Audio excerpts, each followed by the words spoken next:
Alors bonjour, aujourd'hui c'est un cours un peu exceptionnel, puisque c'est un cours qui s'adresse à toute l'humanité, puisque ça concerne les 7 lois noachiques, les 7 lois de Noé, que Dieu a données à toute l'humanité, pas simplement au peuple juif, et qui s'adressent donc à chaque individu en tant qu'il est homme.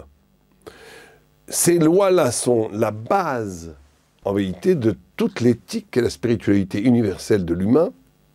Et d'après certains, d'après le Meiri par exemple, un grand Rishon, un grand rabbin médiéval, c'est la base aussi de toute la Torah. Ça veut dire qu'il y aurait dans ces 7 lois véritablement le fondement du fondement de toute la vérité universelle. Et c'est très important parce que, pour 3 raisons. La première chose, c'est qu'il y a la bonne nouvelle, Dieu s'adresse à tous les hommes. La révélation est une révélation qui est une révélation pas simplement pour le peuple juif, elle est aussi pour les non-juifs. Ça veut dire que Dieu se révèle à tous les hommes, et la révélation du divin qui se matérialise en mitzvot, qui ne sont pas que des commandements. Mitzvah en hébreu c'est tzavta, tzavda c'est un lien. La possibilité d'un lien avec le divin, cette essence de relationnel avec le divin matérialisée dans l'injonction divine, elle est universelle à travers les 7 mitzvot. Ça c'est le premier point. Deuxième point, c'est qu'elle pend, comme le Meiri le dit, elle pose le Meiri qui dit qu'un très grand rabbin médiéval qui dit que ces 7 lois de Noé qui s'adressent à toute l'humanité constituent la base de la majorité de toutes les 613 mitzvot de la Torah et avec après ces multiplications des rabbinim, on arrive à des millions de lois. Tous seraient déjà presque contenus dans ces 7 mitzvot. Ça veut dire qu'il y a un pont spirituel, intellectuel, une fraternité intellectuelle et spirituelle entre le peuple élu, le peuple d'Israël et l'humanité tout entière. Et troisièmement, c'est pas moins important, cette notion de loi divine, elle n'est pas une loi humaine. Elle est quelque chose qui renvoie à quelque chose d'ontologique, d'essentiel. Elle n'est pas simplement comment ordonner l'existence de l'homme. Elle est en vérité une ouverture, un horizon du sens, un horizon spirituel, mystique, qui donne accès à la vérité en soi, pas la vérité fabriquée par les hommes. Et donc, ça veut dire qu'il y aurait un destin commun entre le peuple d'Israël et les nations pour cette quête de vérité. Et on verra qu'il y a des limites, puisqu'il y a certaines choses, tout le monde connaît, enfin il faut toujours le dire, il y a la Gemara dans Sanhedrin Daf 58, qui dit qu'un non-juif qui étudie la Torah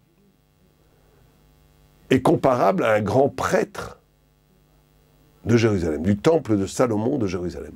Alors la Gemara dit oui, mais pourtant, certains passages mystiques de la Torah, certains passages de la Torah orale, certains passages, le non-juif ne doit pas les étudier, c'est quelque chose qui est donné au peuple juif, oui. Mais si le non-juif étudie les 7 mitzvot qu'on va étudier actuellement, eh ben, il monte en dignité comme s'il était...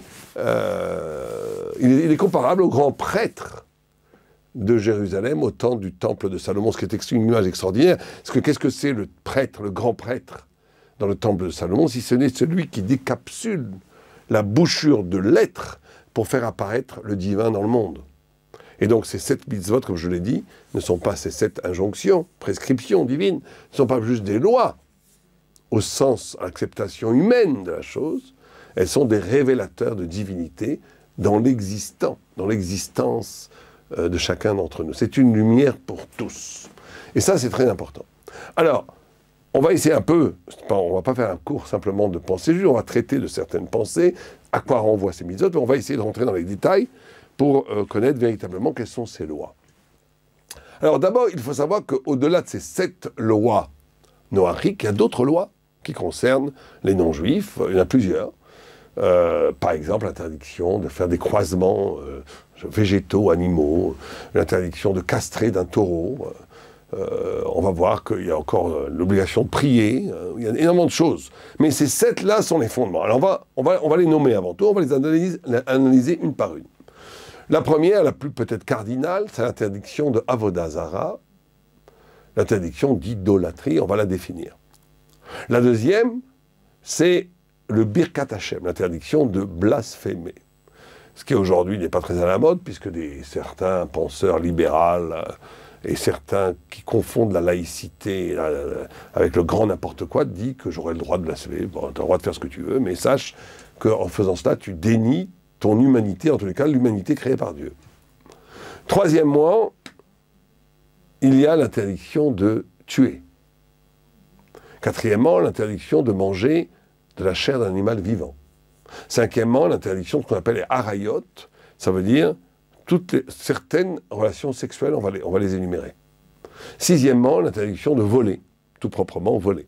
Et septièmement, l'obligation de faire la loi, la justice, l'obligation pour les nations de créer des tribunaux qui font régner le bien et la justice en société.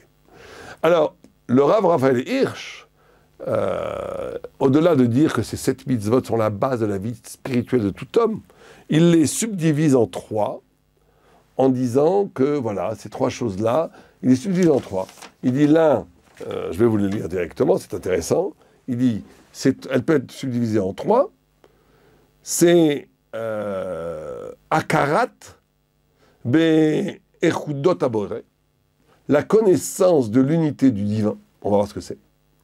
Tzedek Betroume Aïd Galut Apnimi Shel Nefesh Adam, la justice dans les limites de la conscience de l'homme, c'est le souci de justice. Et Ishtaltut Alitzerim Abehemim, et le dépassement des passions animales. Ça veut dire que ces 7 injonctions, prescriptions, sont subdivisables en 3, qui sont en vérité la fameuse triptyque de la relation à Dieu, relation à l'autre, relation à moi. Relation à Dieu qui se concrétise par l'interdiction d'idolâtrie et du blasphème. Relation à l'autre par l'interdiction de tuer ou de voler.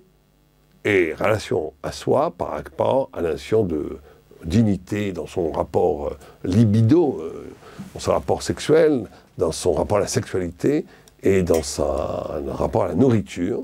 Et le dinim, le 7e, qui est la notion de tribunal, pour faire effectivement que ça devienne une réalité politique. Pour que ces 3 dimensions ne soient pas simplement de la conscience religieuse intérieure, mais qu'elles aient une notion, une dimension politique véritable. Alors, on a dit qu'il y a d'autres questions, il y a d'autres interdits, comme par exemple l'interdiction de croisement des espèces végétales ou animales, l'interdiction d'étudier certains passages de la Torah, l'interdiction de frapper un homme, qu'il soit non-juif ou juif, absolument interdit. L'interdiction aussi de faire Shabbat, alors que d'autres mitzvot, il pourrait les faire. Il y a, on verra, d'autres choses que, de façon plus positive, comme la notion de prière, la notion de ne pas mentir, la notion de faire des sacrifices, offrir des sacrifices, de respecter ses parents. Tout ça rentre, de donner l'aumône, de faire régner la justice, de sanctifier le nom du vin, etc., etc. Bon. Donc on voit qu'il y a énormément de lois qui sont autour de l'obligation d'un non-juif qui se doit de respecter la Torah. Ça veut dire, encore une fois, quand on dit de respecter la Torah, c'est quelque chose d'univers, c'est pas la Torah des Juifs. C'est la Torah en tant que parole de Dieu aux hommes. Au point que la plupart des commentateurs, à part le Maïmonide, considèrent qu'un non-juif n'a pas du tout l'obligation de croire en la prophétie de Moïse, ni en la prophétie biblique, du moment qu'il respecte les 7 lois noachiques, tout va bien. Il n'est pas obligé. Certains Maïmonides disent que non, il doit savoir que ça vient de la Torah et donc de Moïse. Mais c'est une vue minoritaire. La majorité des vues, la majorité des grands rabbins médiévaux qui font autorité considèrent que non. Il n'y a pas ici, d'ailleurs c'est une preuve d'élégance extraordinaire du judaïsme, qui ne demande pas du tout, de façon absolument prosélyte, qui propose à travers, enfin il ne propose pas, qui reçoit le message divin des 7 prescriptions noachiques qu'elle délivre au monde à travers la Bible, mais en ne demandant absolument pas aux nations, à tout être humain, de reconnaître que ces lois ont pour autorité la Torah et la prophétie de Moïse. Non, à part Maïmonide, la plupart des penseurs considèrent que le non-juif n'a pas à prêter allégeance au judaïsme. Donc, c'est quelque chose d'absolument universel qui va directement de Dieu aux hommes, au travers du peuple d'Israël, parce que c'est au travers la langue hébraïque de la Bible que cette prescription passe. Mais d'un autre côté, d'un point de vue idéologique, d'un point de vue religieux, spirituel, le non-juif, d'après la plupart des vues, n'a pas besoin de reconnaître une pérennité du judaïsme par rapport aux autres religions.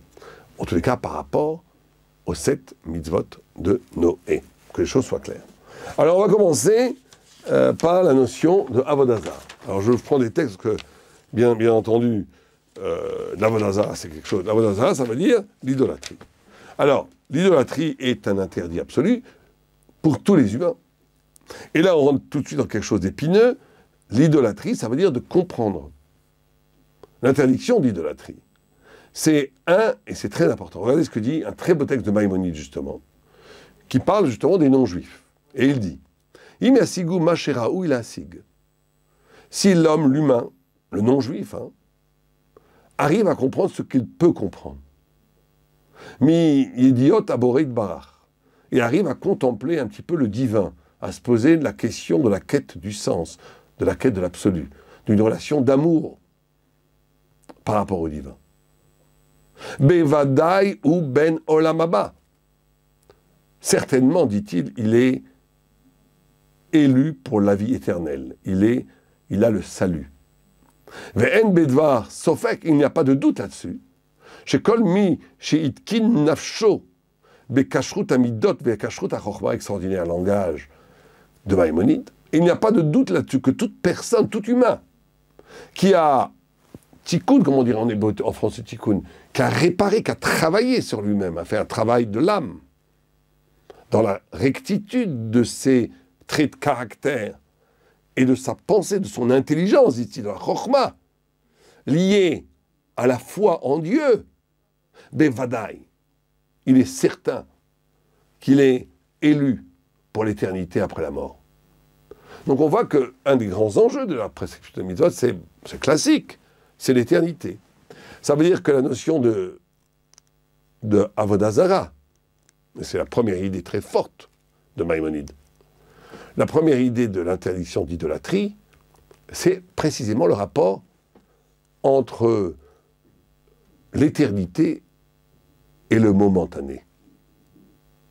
Toute religion, toute croyance qui cristalliserait dans une idole la passion pour le divin, la quête de l'absolu, réduirait la divinité à la création, c'est ça la grande faute de l'Avodah Zarah, de l'idolâtrie, c'est de réduire le créateur à l'objet créé.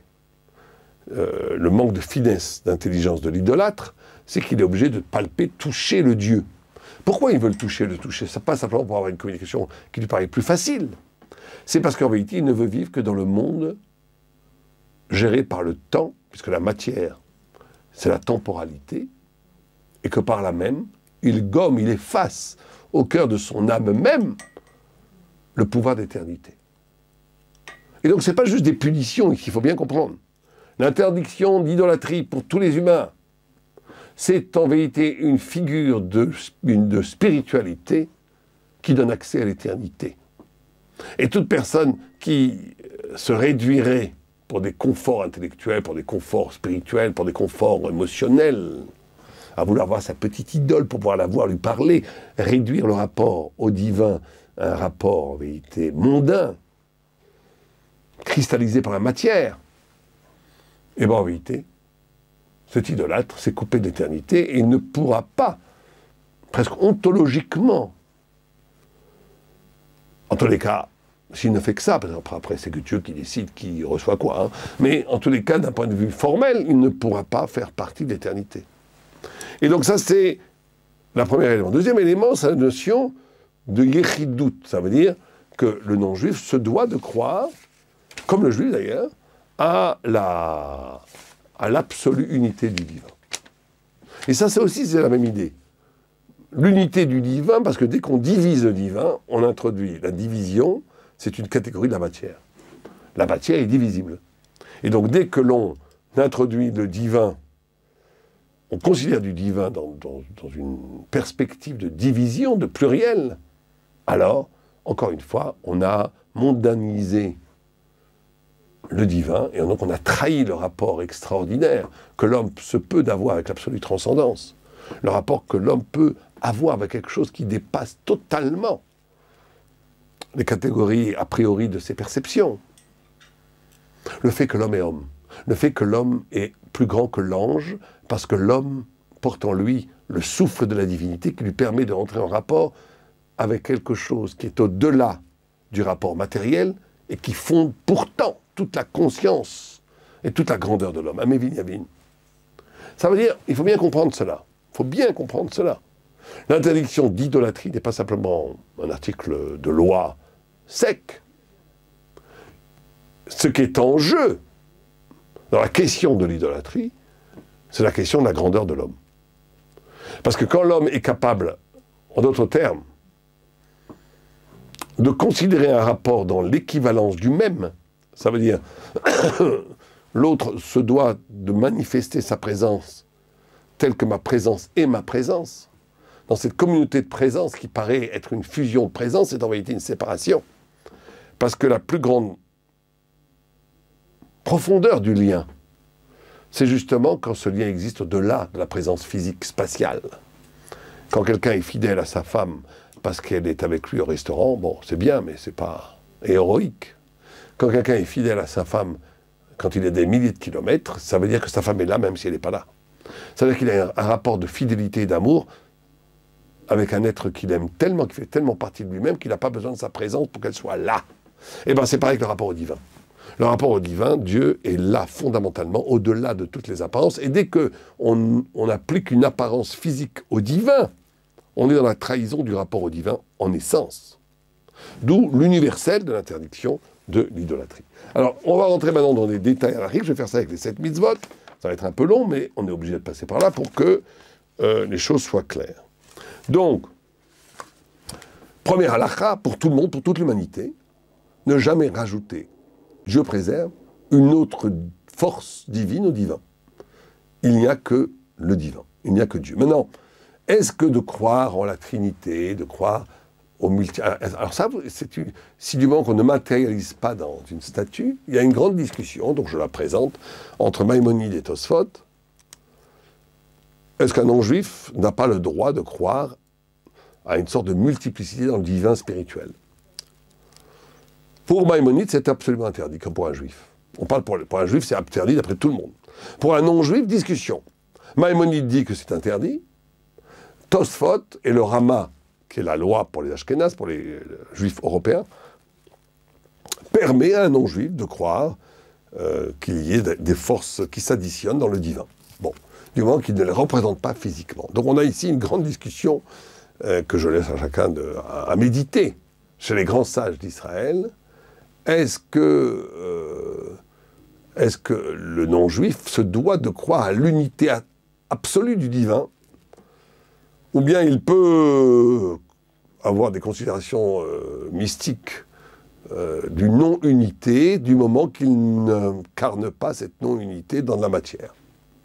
Grande discussion. De ce point de vue-là, c'est intéressant de voir que Maïmonide, qui est le législateur pour le monde sfarade, qui vivait dans les pays plutôt musulmans, est en harmonie avec la religion musulmane, qui, elle, n'a pas de problème à ce niveau-là, puisqu'elle considère un lieu unique et indivisible. Et que le Rama, qui est plutôt le décideur pour l'Europe, dans les pays chrétiens, quelque part, dit qu'un non-juif peut croire en la Trinité, par exemple, du moment qu'il n'incarne pas cette Trinité dans de la matière. Donc, par contre, la notion de statut est absolument interdite.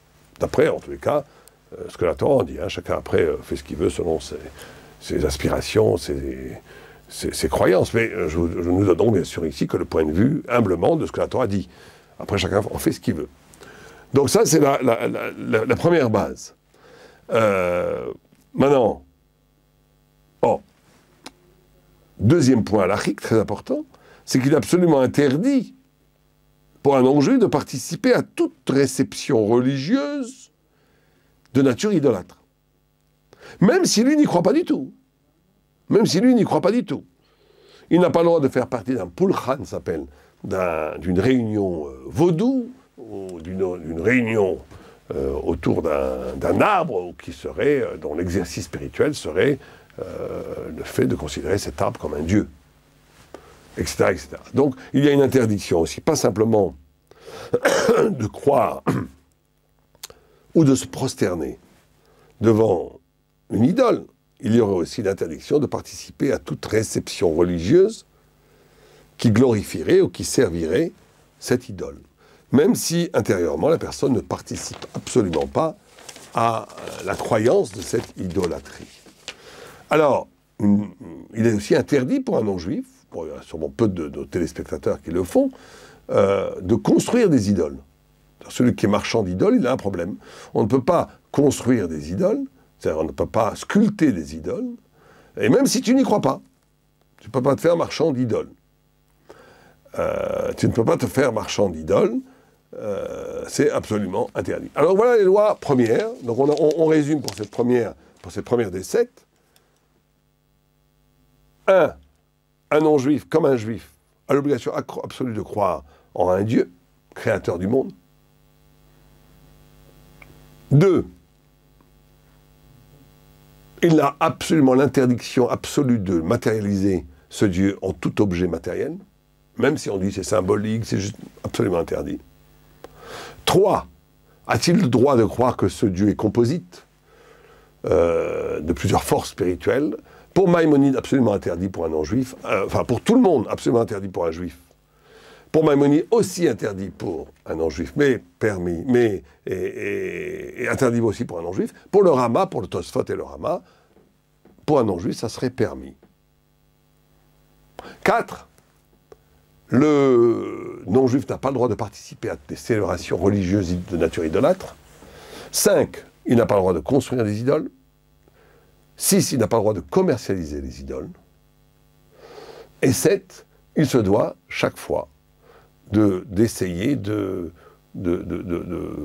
développer cette quête de rapport, de lien, puisque c'est ça la mitzvah, avec la divinité, qui est l'élection et la grandeur de l'homme.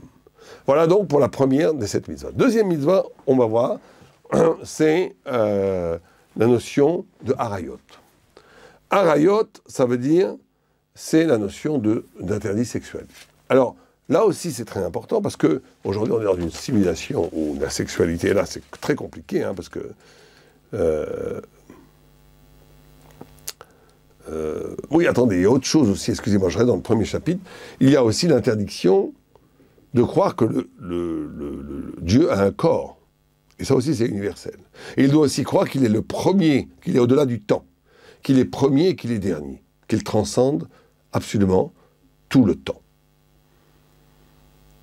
Et croire aussi qu'il est la seule personne vers laquelle on doit se tourner pour prier. Donc on voit qu'il y a énormément, en vérité, de lois. Maintenant, le non-juif n'est pas obligé de croire à la vie après la mort, même s'il aura la vie après la mort, mais il est toujours bon qu'il le croie. Mais il n'est pas obligé. Voilà, je finis avec ce premier chapitre sur l'idolâtrie. Maintenant, Giloui Arayot. Alors, Giloui Arayot, ça veut dire tous les interdits sexuels, hein, pour être très clair.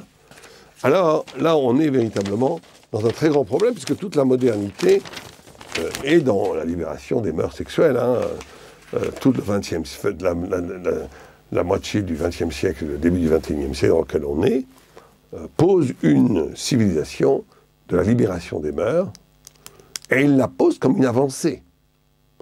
Il la pose comme une avancée. Alors que pour la Torah, c'est une régression. Alors ça, c'est intéressant. Pourquoi? Parce qu'on pourrait dire, la religion, c'est le rapport au divin, la religion, c'est le rapport à l'autre, c'est le respect de l'autre. La religion, c'est... enfin, la spiritualité, c'est l'amour de la vie. Pourquoi est-ce qu'on ne pourrait pas s'éclater gentiment du moment que je ne fais de mal à personne et que les choses se font dans un accord commun? En quoi le contrôle de la pulsion, en quoi une loi devrait se poser sur le désir? Très grande question. Très grande question que la modernité a résolue en disant qu'il n'y a pas de loi sur le désir du moment que ce désir n'est pas un désir violent, coercissant coercitif pour d'autres personnes, pervers pour des enfants. Enfin, du moment qu'on respecte l'autre, la dignité de l'autre, et que l'autre, le conjoint, le partenaire de l'activité sexuelle est consentant totalement, il n'y a aucun problème, quelle que soit cette relation. La Torah dit non. La Torah dit même pour les non-juifs, il y a quelque chose dans le rapport entre dans la sexualité qui est de l'ordre de l'essence et de l'ordre et le désir lui-même à avoir avec la loi. Au point où la Torah renverse les choses, c'est parce qu'il y a des lois qu'il y a du désir. S'il n'y avait pas de loi, il n'y aurait pas de désir. À ce jusqu'à là. Il y aurait des besoins, mais pas du désir. Ça veut dire qu'il y a un lien très profond entre la loi et le désir, parce que la loi crée en vérité la capacité d'un dépassement de la loi, et elle crée en vérité des horizons du désir qui seraient inexistants dans le monde purement animal, liés aux besoins. Alors, on va essayer de comprendre d'abord d'où vient cette interdiction d'où vient cette interdiction de Harayot. Alors, c'est très simple. Ça vient avant tout, la notion d'Harayot, elle vient tout parce qu'on considère ce qu'on vient de dire, que il y a dans la relation d'amour, il y a dans la relation entre l'homme et la femme, une élection. Ça veut dire qu'il n'y a pas d'arbitraire dans le rapport d'amour. Les âmes se retrouvent et s'unissent dans l'accouplement jouissif, l'accouplement de l'amour, non pas simplement parce que deux corps s'attirent, mais parce que l'attirance des deux corps est le signe d'une fusion entre les âmes qui a donc pour fonction d'ouvrir une aventure d'amour commun magnifique. Et quand on réduit l'autre à un objet de consommation, à une spoliation du désir, c'est ce qu'on appelle vulgairement une double masturbation qui passe à côté de la beauté de l'amour. D'où le fait que dans les relations d'amour elles-mêmes, il y a des lois. Alors à quoi se résument ces lois? Elles se résument à des choses très simples. Par exemple, on en a déjà parlé dans un cours, l'homosexualité est interdite pour les non-juifs. Parce que l'homosexualité, justement, est un amour qui n'est pas parce qu'il faut faire des enfants, des choses comme ça, pas du tout. Parce que, justement, l'homosexualité, en essence, est le refus de l'altérité du féminin. Et donc, le refus de la rencontre. On a fait déjà un cours sur l'homosexualité, je ne veux pas m'étendre là-dessus, mais en tout cas, d'un point de vue de la loi légale, c'est absolument interdit. Par la Torah. Bien sûr, une relation aux animaux, parce que là, on est véritablement dans la... est absolument interdit. Parce que, dans ce cas-là, on est véritablement dans une non-rencontre, dans un plaisir physique qui est une non-rencontre. Mais là où ça devient plus délicat, c'est que la Torah interdit aussi complètement l'adultère. Parce qu'il y a, et que c'est un des péchés les plus cardinaux et les plus interdits, on va dire. Une femme mariée qui aurait eu une relation avec un autre homme, cet homme et cette femme sont coupables d'une des plus graves, qu'elle soit juive ou pas juive, d'une des plus graves péchés de la Torah, parce que, encore une fois, cette femme a cette notion de fidélité. Je suis ton Dieu, en face il y a, tu ne tueras point, dans les 10 commandements. Comme si de tuer l'autre, c'est nier la divinité qu'il y a dans le visage de l'autre. Le deuxième commandement, c'est tu n'auras pas d'autre Dieu que moi. Tu ne feras pas des idoles. Le 7e qui est en face, c'est notinaf, c'est-à-dire tu ne feras pas d'adultère.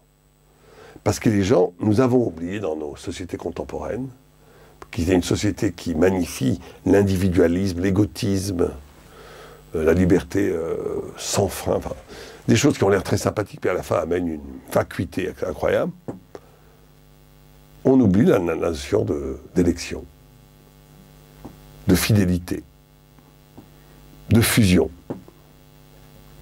En papillonnant, je rends ce qui était nécessaire absolument facultatif. Ça veut dire qu'il n'y a plus de profondeur dans le rapport d'amour que j'ai avec mon partenaire. Si je me permets de le trahir, ça veut dire que on est juste dans une sorte de compromission, de quelque chose de contractuel. Je te donne de l'argent, tu me donnes ma beauté, on vit ensemble pour ne pas payer 2 appartements, enfin des choses horribles, d'une mesquinerie incroyable. Il n'y a plus cette fidélité de l'amour. Et donc ça, c'est universel. C'est interdit aussi pour les non-juifs. Bien sûr, il y a l'interdiction de l'inceste. Il y a l'interdiction de l'inceste. Alors, l'inceste, d'après la Torah elle-même, bien sûr, c'est la mère, c'est la sœur de la même mère, c'est la femme de ton père, c'est la femme de ton père même si le père est mort. C'est aussi la fille, c'est aussi la bru, la belle-mère. Et donc il y a une interdiction d'inceste. Il y a, alors là, ce qui est intéressant, ce qui est différent, peut-être c'est différent des juifs, c'est que, est-ce qu'un non-juif a le droit de s'amuser avec une non-juive, en plein consentement, sans mariage? Sans mariage. Ça veut dire ce qu'on appelle le zdout en hébreu, ça veut dire, ça veut dire, je rencontre une fille, je passe la nuit, il passe la nuit avec elle, le lendemain une autre fille, le troisième, et cette fille, ces filles, elles sont libres. Alors, d'après la plupart des vues, oui, c'est permis pour un non-juif, ce qui est absolument interdit pour un juif, est permis pour un non-juif, c'est pas tout à fait recommandé. Le Ramban dit que ça, c'est vraiment pas... Au Ramban Nachman, il dit que c'est pas quelque chose du tout de conseillé, parce que justement, ça falsifie, ça dénature, ça dévoie la notion de l'amour, mais ce n'est pas un interdit absolu. Ça serait permis. Du moment que cette fille est libre. Si cette fille vit avec un petit copain et que c'est comme sa petit copain, c'est comme, d'après les lois de la Torah, elle est considérée comme mariée. Et donc là, on est dans la très grave interdiction d'avoir une relation d'amour à une personne qui est déjà affiliée, qui est déjà avec quelqu'un. Et donc ça sera absolument interdit. Une autre chose qui est tout à fait interdite au point que c'est mortel, c'est le viol. Même si c'est une fille pas mariée. C'est avec un non-juif qui violerait ou qui forcerait une jeune fille à un rapport amoureux, serait coupable au même niveau que l'adultère, au même niveau que l'inceste. Maintenant,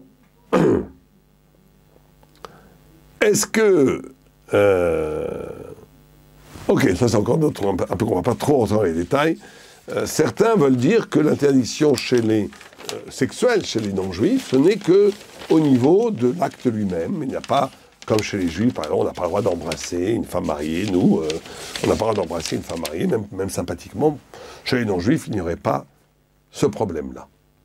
Maintenant, ça c'est en gros le cadre général. Une autre question peut-être qui pourrait nous intéresser, mais qui est, j'y passe très rapidement. Vous savez que pour un juif, il y a l'idolâtrie, le meurtre, l'adultère, l'inceste, sont tellement graves que si un homme vient avec un pistolet et me dit ou bien tu commets l'adultère, ou bien je te tue, bah tu lui dis tue-moi. C'est la loi. Ça s'appelle Moser Nafsho, tu dois donner ton âme plutôt que transgresser ces lois. Quelqu'un te dit tue quelqu'un d'autre ou je te tue, bah tu dis tue-moi, je ne tuerai pas quelqu'un d'autre. Quelqu'un te dit agenouille-toi devant une idole ou je te tue, tu dis bah tue-moi, je ne m'agenouillerai pas devant une idole. Pour un non-juif, cette obligation de sacrificielle, de se sacrifier, n'existe pas. Si quelqu'un oblige quelqu'un d'autre à faire ces actes pourtant très graves, il a le droit de sauver sa vie en les commettant. Il y a juste une vue qui s'appelle Nachmanide qui considère que si cet acte coercitif qui est commis par un tiers, qui obligerait à s'agenouiller devant une idole, par exemple, pour un non-juif, si elle est faite devant 10 personnes en public, alors là, lui aussi aurait le devoir de sacrifier sa vie pour glorifier le nom de Dieu. Alors, ça, donc, c'est Arayot. Maintenant, on revient à la troisième mitzvah. Donc, ouais, c'est assez long. Hein. On nous a demandé de faire un cours assez général, donc je suis obligé de faire des choses dans le détail. Donc, c'est pas un cours de pensée juste, c'est un cours de détail pour avoir une sorte de renseignement, pour savoir ce qu'il faut faire ou pas faire. Donc, le troisième qu'on va nommer ici, c'est Retzicha, c'est-à-dire le meurtre. Alors, bien sûr, il faut savoir que la vie d'un homme est une vie absolument merveilleuse. Chaque vie est unique, chaque vie est d'une valeur absolue. Parce que l'homme a été créé à l'image de Dieu. Et il y a donc une interdit absolue de porter atteinte à la vie des autres. Et cet interdit existe aussi pour les embryons. Et on a fait tout un cours que je vous renvoie au cours sur l'avortement. C'est sur Torah Box aussi. On le trouve sur YouTube, qui s'appelle « L'avortement, le plus grand scandale de la modernité ». Écoutez-le, ceux qui voudraient avoir plus de détails, pourquoi la Torah est contre l'avortement dans pratiquement tous les cas. Il y a des cas exceptionnels où, logiquement, en français, on ne devrait pas dire que la Torah est contre l'avortement, on pourrait dire que la Torah est pour l'avortement, mais dans des cas absolument extrêmes, qui est quand la vie physique ou mentale de la mère est en danger. Point barre. Tout le reste est interdit. Maintenant, là aussi, le fait que cette vie est tellement unique, chaque vie est unique. Chaque vie est unique et chaque vie est créée à l'image de Dieu. Donc, l'interdit de tuer quelqu'un, il est absolument absolu, qu'il soit déjà vivant, qu'il soit déjà une personne vivante en train de croître dans le ventre de sa mère, ou bien quelque chose de vivant dans la vie, c'est absolument interdit. On n'a même pas le droit de tuer quelqu'un pour sauver sa vie, sauf s'il t'agresse. Le seul cas où on a le droit de tuer quelqu'un, et aussi c'est pareil pour un non-juif, c'est en légitime défense, et ça c'est reconnu par les lois, d'ailleurs pas thoraïques, quelque chose d'assez banal dans toutes les législations.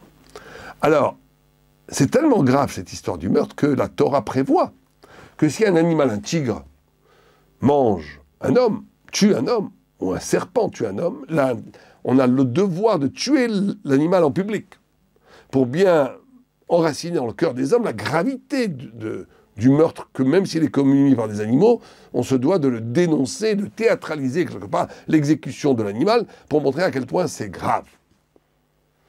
Donc on est ici véritablement dans quelque chose d'absolument interdit, qui s'appelle le meurtre à tous ces niveaux, ou la violence de façon générale.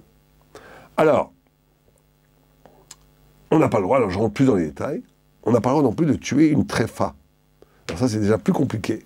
Quelqu'un qui est à l'article de la mort, l'euthanasie, est interdite aussi par la Torah. Sauf dans un cas extrême où la personne va perdre raison. Et qu'elle demande, parce qu'elle veut mourir en dignité sans perdre la raison, qu'on l'aide à abolir sa vie, à mourir. C'est le seul cas qui est permis. Mais on n'a pas le droit de tuer quelqu'un, de décider, même si c'est pour lui abréger ses souffrances. On n'a pas le droit non plus de tuer des rachaïm, ce qui est intéressant. Hein. On voit que la Torah ici n'est pas du tout une Torah de violence religieuse. On n'a pas le droit de tuer des mécréants, même les pires.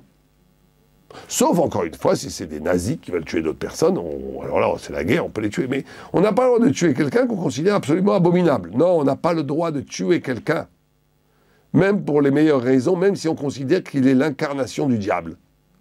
On n'a pas le droit de tuer quelqu'un. C'est Dieu qui s'en occupe de tuer et de faire ce qu'il veut, pas à nous. Et donc, quelqu'un qui tuerait un homme qui est considéré comme un affreux Jojo, il est aussi coupable que s'il a tué un saint. Parce que l'homme, en tant qu'être vivant, a tout le potentiel de faire teshuva et de faire un retour et de faire repentance. Mais plus que ça, l'homme vaut en soi comme quelque chose d'indestructible. Vous avez écrit « Je suis ton Dieu, en face tu ne tueras point ». Quand tu tues quelqu'un, tu chosifies la personne, tu oublies qu'elle est le reflet de Dieu. Ah, elle est une affreuse boba, elle ne croit pas en Dieu, elle dit des horreurs, elle incite les gens à faire des fautes. C'est son problème. Toi, tu n'as pas le droit de porter la main. Et là, bien sûr, on n'a pas le droit de violence. On n'a pas le droit non plus de se suicider. Le suicide est un égotisme et quelque chose où l'homme, à un moment donné, est coupé de sa vocation universelle. Sa liberté ne va pas aussi loin. C'est Dieu qui donne la vie et qui la reprend. Donc, un non-juif n'a pas le droit non plus de se suicider. Certains, il faut dire la vérité, pour qu'on dise la halakha, certains considèrent que non. Certains décisionnaires considèrent que l'interdiction du suicide n'est que pour le juif et pas pour le non-juif. Mais de façon générale, la plupart des décisionnaires considèrent que l'interdiction du suicide est générale. Et générale.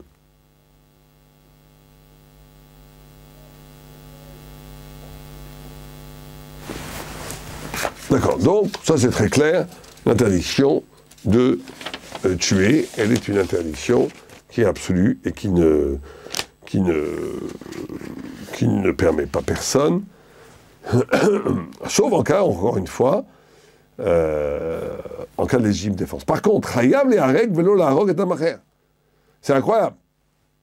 Si on demande même à un non-juif, est-ce que tu veux que tue quelqu'un ou je te tue?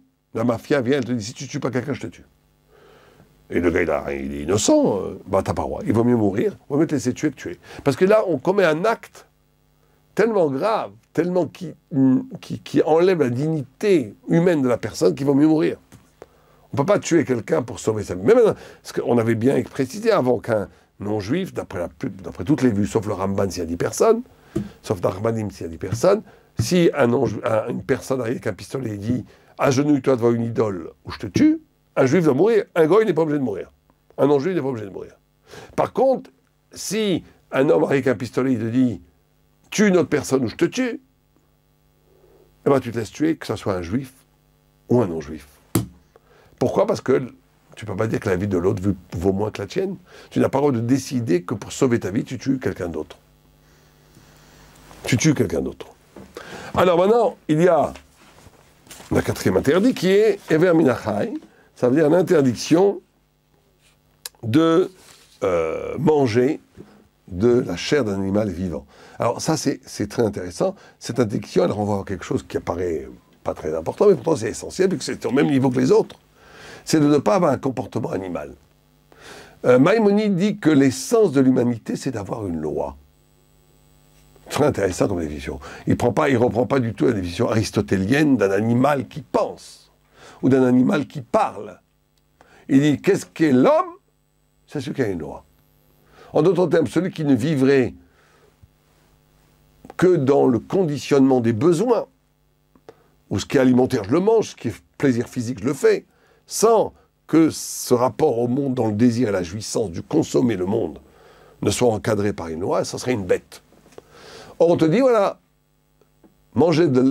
couper la chair d'un animal vivant, c'est quelque chose de cruel, que les animaux font entre eux.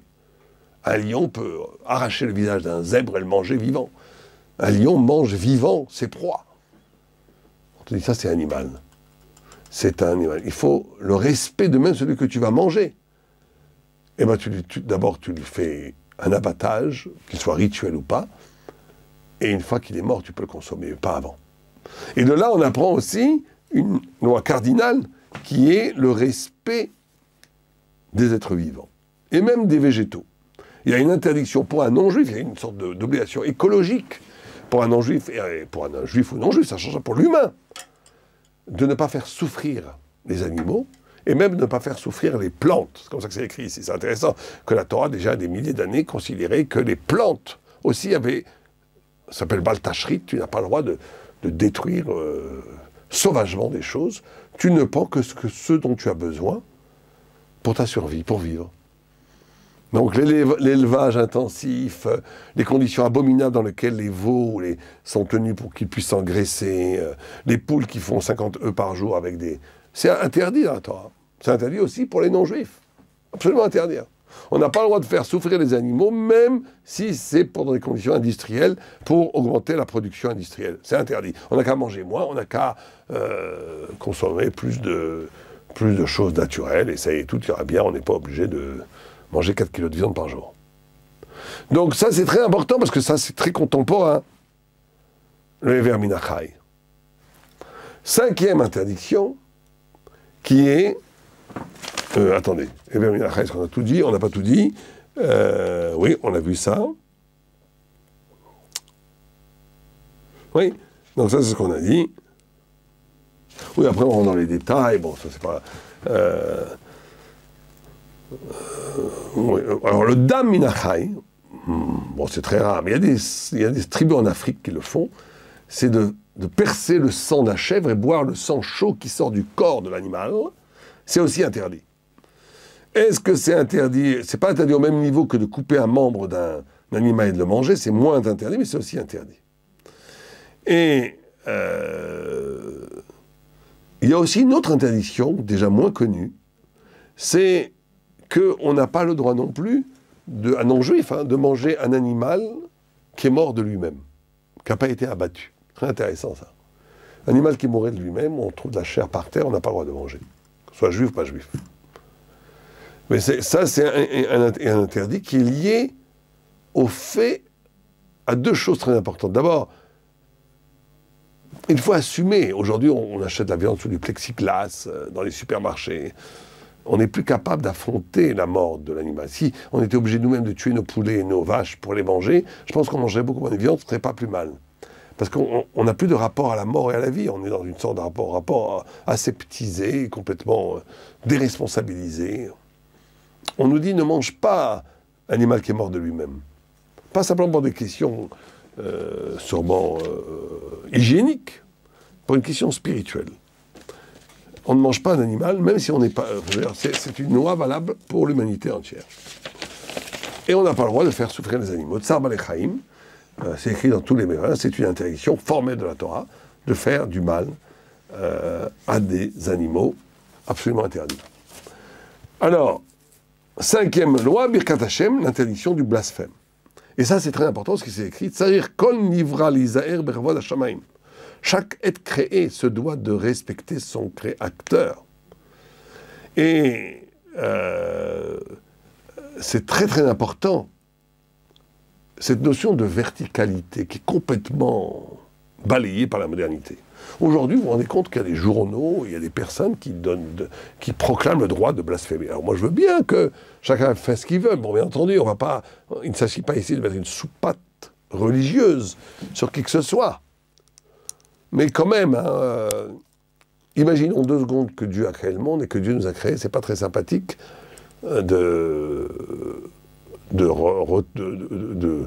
d'insulter celui qui t'a donné la vie et qui te donne la vie à chaque instant.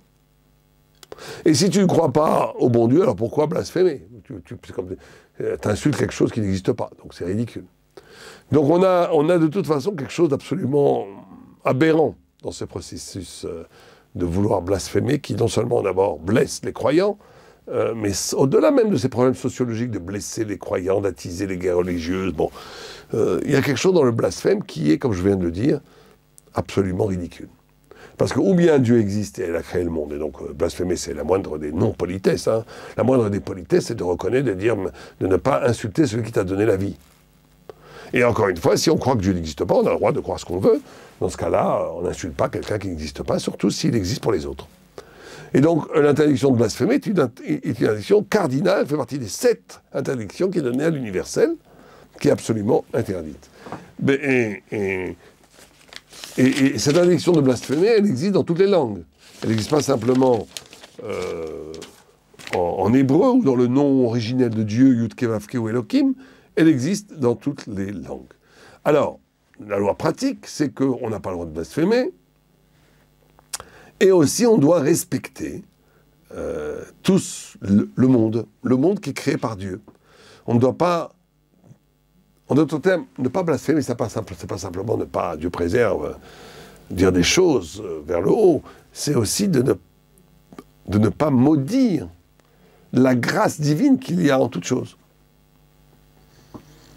C'est être à peu près philanthrope, ne pas être trop misanthrope, ne pas être anti-humain, anti-nature, anti-vie, anti-truc, anti-tout, ce qui fait très moderne, très punk, très nihiliste. On te dit non, la vie est belle, aime la vie.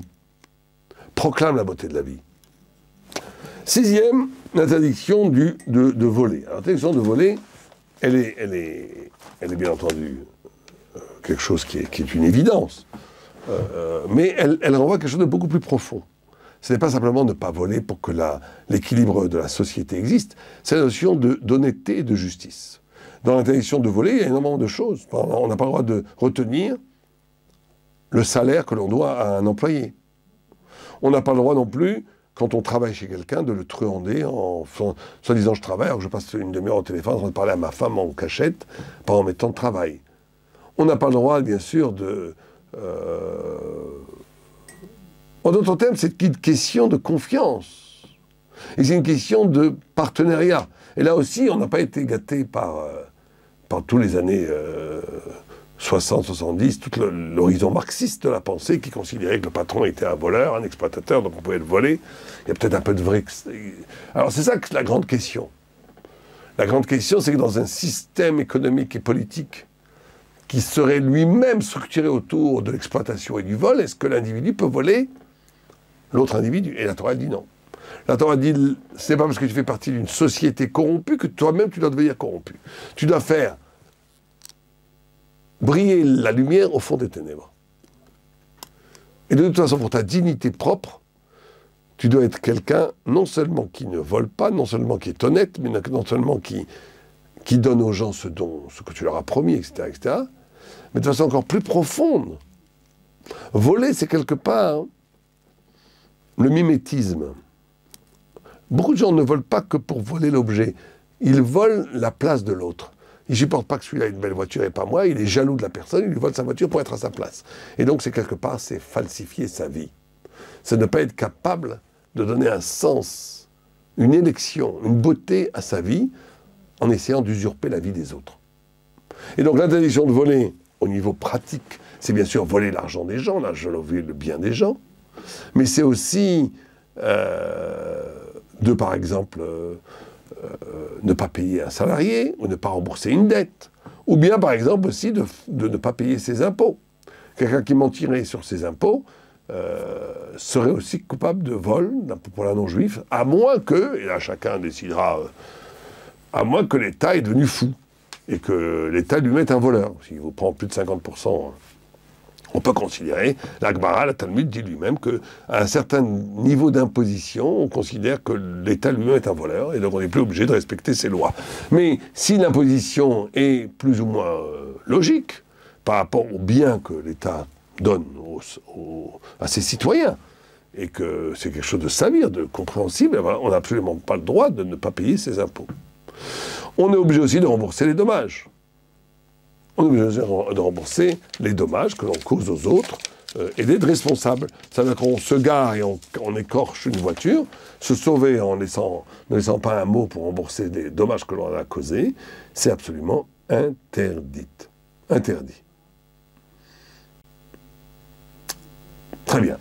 Et la septième, c'est les dynimes. Les dynimes, c'est l'obligation de la loi. Alors, qu'il y ait des tribunaux. Dit ici un très beau texte dans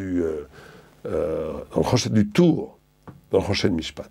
Il dit Aolam Kayam Pirouche, le monde existe. Ça veut dire Acher Shenivra Mitkayem Alide Helu, Shal Yede Adayanim Shedanim Ben Ish Lechavero Mitkayim Aolam. Il dit le monde a été créé, mais pour qu'il puisse perdurer, pour que la pérennité du monde se pérennise, pour que ça puisse exister, il faut la justice.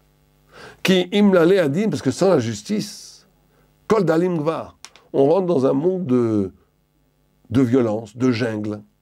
Veze kavanad rabosenu zal, she'amru, kol adan, din emet la mito keelu naasa shutaf lakadosh baruch hu b'maaseh bereshit.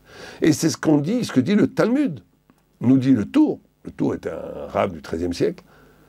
Il nous dit, c'est ce que dit le Talmud, quand le Talmud nous dit tout celui qui donne la justice dans un tribunal, une justice de vérité, il est considéré comme il est associé à celui qui a créé le monde, à Dieu.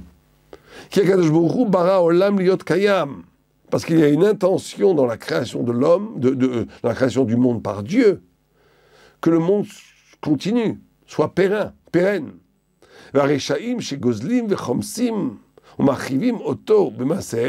Et donc celui qui vole, qui détruit, alors à ce niveau-là, il détruit le monde, il détruit le projet du monde. Comme on l'a vu dans la génération du déluge, et où il est écrit que le monde était rempli de violence. Et donc la notion de justice, ici, la notion de tribunal, et c'est très beau comme image, le juge de vérité, celui qui fait régner la justice autour de lui, il devient partenaire, choutaf, associé de Dieu dans sa création. Et Abraham Avinu, il est dans une génération qui ne connaissait plus Dieu et qui ne connaissait que les idoles, eh bien, il n'a fait que proclamer cela, la vérité théologique, que Dieu est un, créateur du monde, que les idoles c'est du mensonge, mais aussi la droiture, et le mishpat, la justice, et la vérité. Et la vérité. Et donc, cette notion de justice est absolument essentielle à la construction de l'humanité. Et donc ici, dans les détails, on va nous dire, c'est très important qu'il y ait des tribunaux, qui eux-mêmes proclament l'obligation des 7 mitzvot Bnei Noach. Un tribunal a le droit lui-même d'ailleurs d'inventer des nouvelles lois du moment qu'elles soient pour le bien public, et qu'un juge se doit absolument de ne pas prendre du shochat, ce qui s'appelle de soudoyer, d'être soudoyé, d'être corrompu, de la corruption. C'est absolument interdit. Et un beddin, et ça veut dire qu'il faut absolument une sorte de référence dans la cité dans laquelle chaque personne libre peut avoir confiance que le droit et la protection des droits de chacun soient assurés pour tous, de façon équitable. Et si on n'a pas ça dans une société, alors on a détruit l'humanité de cette société. Et donc ça, c'est une obligation universelle. Universelle. Maintenant, ce que je dis ici pour finir, on a dit, on a fait les 7 mitzvot. Maintenant, il y a d'autres choses, et que je vais dire très rapidement, parce qu'on n'a pas le temps, je vois qu'on a déjà fait 1 heure, d'autres choses que le non-juif se doit de faire. Et on va les énumérer très rapidement. La notion de prière. La notion de prière. Rabbi Shmuel ben Chafnani, Gaon, Sover, Shekiblu, Alatzmam, Mitzvot, Fila. Les non-juifs ont reçu sur eux tout l'universel, l'humanité tout entière de prier. Et c'est très beau parce que la prière, c'est ce dialogue quotidien qu'on a avec Dieu. Il y a aussi la notion de korbanot. Aujourd'hui, on ne le fait plus, mais un non-juif a fait une mitzvah, une très belle action quand il offre un sacrifice animal ou végétal à Dieu. Et donc, alors, quels sont les korbanot qui peuvent? On voyait que les holocaustes. Les shlamim, c'est une marque dans la Gemara, dans Zvachim, regardez dans page, si je ne me trompe pas, Kouf Tetzain, 115, 116. Mais en tous les cas, des holocaustes, c'est permis pour tout le monde. Offrir à Dieu. Alors ça peut être aujourd'hui donner de l'argent aux pauvres, ça peut être aujourd'hui offrir, mais à Dieu, au Dieu unique. Maintenant, un non-juif qui dit je vais offrir un holocauste, il est obligé de le faire. Il a aussi la notion de neder, de respecter sa parole. Dans la Torah, il y a la notion de neder, de respecter sa parole. Alors on a dit, étudier la Torah, il ne peut étudier que la Torah. La Bible, il peut l'étudier. Tout ce qui est de l'ordre des 7 mitzvot, c'est quelque chose qui est une grande mitzvah pour lui, une grande prescription, une grande bénédiction pour lui. Mais il ne peut pas étudier les lois qui concernent les Juifs. Pourquoi? Parce que ça réduirait la révélation divine à quelque chose, à du matériel intellectuel à étudier, ce qui serait en vérité une falsification du vol. Ça serait presque voler la lumière pour le mettre à un endroit qui n'est pas son lieu. La Torah de Dieu s'adresse à la liberté de celui qui est concerné par. Et donc le non-juif ne doit pas étudier le Talmud quand ça parle de lois qui concernent les Juifs, par exemple. Mais il se doit, mais il y a une immense mitzvah d'étudier, un immense mérite d'étudier la Bible en général, et aussi toutes les lois, comme on le fait maintenant, qui concernent les 7 mitzvot et les autres obligations que les non-juifs ont. Ils ont aussi l'obligation de respecter ses parents, de reconnaissance d'avoir été créés. Ils ont l'obligation de faire de la charité, ou pas de la charité, j'aime pas ce mot, ce qu'on appelle le chesed. Le chesed, ça veut dire l'altruisme. Être capable de faire des choses pour les autres sans en espérer aucun retour. Et aussi, quelque chose d'assez original, c'est que le non-juif a le droit, à part quelques mitzvot, ça par contre, comme les tfilin, les mitzvot qui ont quelque chose, caractère de sainteté hébraïque, comme les phylactères, ou comme la mezouza, ou comme Sefer Torah, ou comme... ils ont le droit de faire les mitzvot. Si un non-juif veut secouer le loulav à Sukkot, c'est permis. S'il veut s'asseoir construire une soukha, il peut. À part les mitzvot qui sont liés à la sainteté de l'écriture hébraïque, dans lequel il faut une initiation pour le faire, ils peuvent faire aussi les mitzvot. Et ils ont un mérite d'avoir fait ces mitzvot. Ça, le grand chidouche du texte. C'est pas juste qu'ils ont le droit et que ça ne veut rien dire. Un non-juif qui construirait une soukha, une cabane, à l'époque de Sukkot, pour se rappeler les nuées de gloire dans le désert qui accompagnaient le peuple d'Israël, et qui mangerait sous la soukha, et qui vivrait sous la soukha, aurait un mérite d'avoir accompli cette mitzvah. Voilà, on a fait de façon très générale, et c'est absolument vertigineux de voir qu'il y a des centaines de pages sur les lois concernant les non-juifs. Nous avons fait un premier aperçu. Amévi, à bon entendeur, salut, et que Bézat Hachem,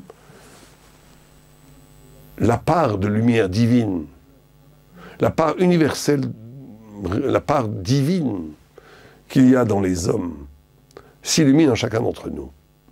Parce que nous sommes aujourd'hui dans une période de tenaille et d'écorce, où les médias, l'idéologie dominante, la pensée philosophique, et même la pensée artistique, aujourd'hui ne dit qu'une chose, l'oubli de l'origine, l'oubli du divin, pour essayer, et il n'y arrive pas vraiment, puisque ça s'écroule de partout, d'édifier une humanité qui s'auto-fonde, qui n'a plus aucune obligation, ou plus aucune élection, plus aucune capacité d'écouter l'au-delà de soi-même. Et c'est un drame. C'est un drame, une réduction de l'humain de façon absolument épouvantable. Maïmonide dit l'homme est homme quand il est capable de se plier à une loi. C'est pas juste la loi. C'est la loi, c'est l'au-delà du désir qui fonde le désir. Eh bien, les 7 mitzvot des Noirs, c'est une chance d'écouter le vent prophétique, le vent divin, le vent sublime, la lumière divine en chaque homme, qui nous rend fraternels et qui nous rend éternels. Sans cela, l'homme est condamné à mourir. Malraux disait le 21e siècle sera spirituel ou ne sera pas. Eh bien, la Torah le dit depuis 3500 ans. Le futur sera une rencontre avec Dieu ou ne sera pas. Kol Tov et bonne prière à tous les frères humains.